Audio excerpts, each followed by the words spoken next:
લોકસભાની ચૂંટણીમાં આપણે જોયું છે કે જ્યારે ચૂંટણીનો રંગ બરાબર જામ્યો હોય, ચૂંટણી નજીક આવવા ઉપર હોય અને એ વખતે ચૂંટણીમાં પાકિસ્તાનની એન્ટ્રી થતી હોય છે. પણ શું સ્થાનિક સ્વરાજમાં ક્યારેય વિચાર્યું કે આવું થઈ શકે?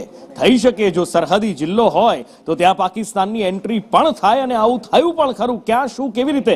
ધવલ પાસેથી જાણીએ. નુપુર, પાકિસ્તાનની એન્ટ્રી ન થાય તો ભારતની એક પણ ચૂંટણી પતે નહીં તેવું લાગી રહ્યું છે અને એટલા માટે કે એક સામાન્ય એવી નગરપાલિકાની ચૂંટણીઓમાં પણ પાકિસ્તાનનો રંગ નેતાઓમાં આવી જતો હોય છે.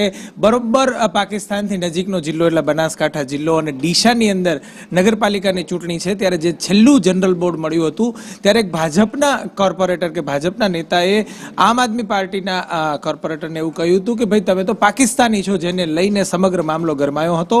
ત્યારબાદ આજે ચીફ ઓફિસરની જે ચેમ્બર હતી એની સામે આમ આદમી પાર્ટીના કાર્યકર્તાઓ અને નેતાઓએ રામધૂન બોલાવી હતી અને ભાજપના કોર્પોરેટર સામે ફરિયાદ લેવા માટે અરજી કરી હતી. તેમણે એવી પણ માંગ કરી છે કે તાત્કાલિક અસરથી જો અરજી નહીં કરવામાં આવે તો અમે ચૂંટણી પંચ સમક્ષ પણ જઈશું. જી.